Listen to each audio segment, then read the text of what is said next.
Moving over to the Senate, where the debate over the nomination of Jeff Sessions ran deep into the night and partisan tensions spilled over.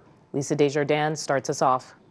Senator from Massachusetts. Thank you, Mr. President. She was midway through her speech opposing Attorney General nominee Jeff Sessions. Coretta Scott King also wrote to the Judiciary Committee about the Sessions nomination in 1986. When Massachusetts Senator Elizabeth Warren turned to a decades-old letter by the widow of Martin Luther King Jr., opposing Sessions' then nomination to a judgeship.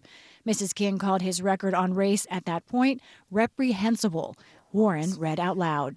Mr. Sessions has used the awesome power of his office to chill the free exercise of the vote by Black citizens in the district he now seeks to serve as a federal judge.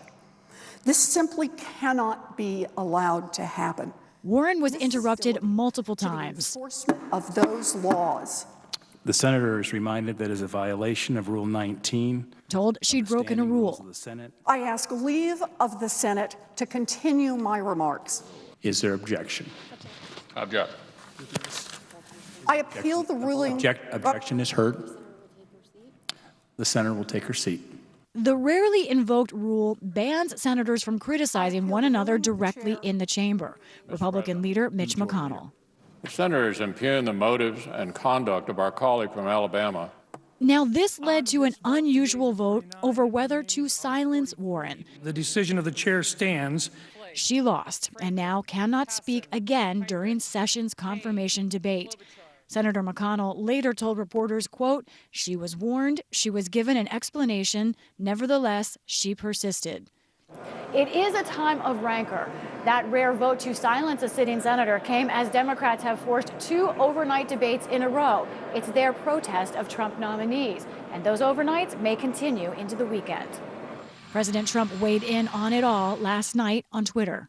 He tweeted, "It is a disgrace that my full cabinet is still not in place." Trump's critics point out several of his nominees did not complete their paperwork quickly. Labor nominee Andrew Puzder submitted his final ethics documents to a committee today. For the PBS NewsHour, I'm Lisa Desjardins at the U.S. Capitol. I spoke with Senator Elizabeth Warren a short time ago to get her take on the 11th hour drama in the Senate. I began by asking if she believed Jeff Sessions would use his power as Attorney General to work against minority voters. What I know is what Jeff Sessions has actually done, and I think it is an important part of the record. I was shut down for saying exactly that sentence, repeating it out of Coretta Scott King's letter.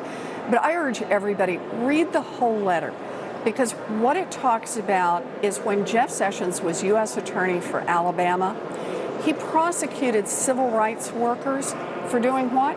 For trying to help elderly African Americans vote. And when he came up then for a federal judgeship, both Senator Ted Kennedy and Coretta Scott King said no. And Coretta Scott King sent a letter to the United States Senate, which was Republican controlled. And ultimately, that Republican-controlled Senate said no to his nomination to the federal bench. And I assume at least part of the reason for that was the information contained in Coretta Scott King's letter. But the Republican-led Senate right now is planning to say yes, right? This is the discussion you're locked out of. What aspect of the Attorney General's power do you think that a Jeff Sessions could use against the voters? What are you most concerned about? I mean, I'm concerned about every part of it. The Attorney General, as the ultimate law enforcement official in the United States, is the one who decides whether or not you prosecute violations of the Voting Rights Act. He's the one who ultimately will have the word on how our immigration laws are carried out. He's the one who will make the decision whether or not the Justice Department is there for African Americans, whether it's there for Latinos, whether it's there for women, whether it's there for people whose rights are being violated, or whether it's a Justice Department that just stands on the side of the rich and the powerful. Now, recently speaking before progressive activists in Baltimore, you said that Democrats who are focused on just kind of changing the party message need to grow a backbone. What do you mean by that, and are you seeing them grow that backbone now? Look, I think we have to get out and fight for what we believe in. I get it. We don't have the tools in the Senate to be able to stop the nomination of Jeff Sessions to be the Attorney General unless we can get some help from the Republicans. We don't have the tools to be able to stop someone like Betsy DeVos, who does not believe in public education, to become the Secretary of Education. And I could continue to go through the list. So what we've got to do is we got to get in there and make our case. We got to make our case for the fact that, I get it, that Donald Trump and I are not of the same party. We don't see the world the same way. But he is not nominating people who are just conservative Republicans. He's going out to the way fringes. He's bringing in someone to run the EPA who doesn't believe in climate change.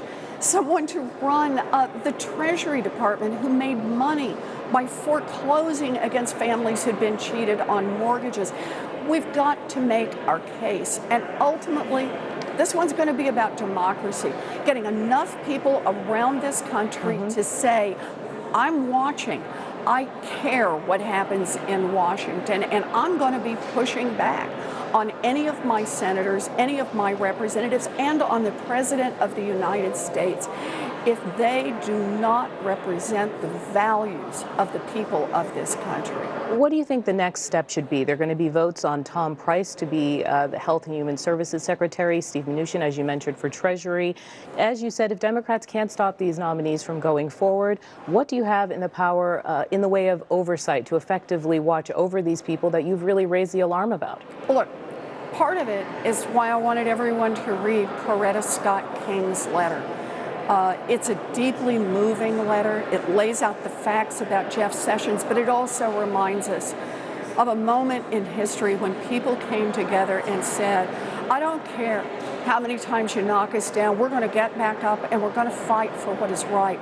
We're going to change this country into a better country, a country that works not just for those at the top, a country that works for all of us. I think that's what we have to do now. That's what we're called on to do, to use every possible tool that we can to do that. And that means, for example, with Jeff Sessions. Right now, I hope everyone will go read her letter. I put it on my Facebook, I tweeted about it. But I hope that even if the Republicans lock arms and go ahead and confirm him as Attorney General of the United States, that everybody stays involved, that we are there every day to look over his shoulder, to look at every judgment made by the Department of Justice and make sure that this government works, not just for those who've already made it, but this government works for everybody. Democrat and Massachusetts Senator Elizabeth Warren, thank you for speaking with us. Thank you.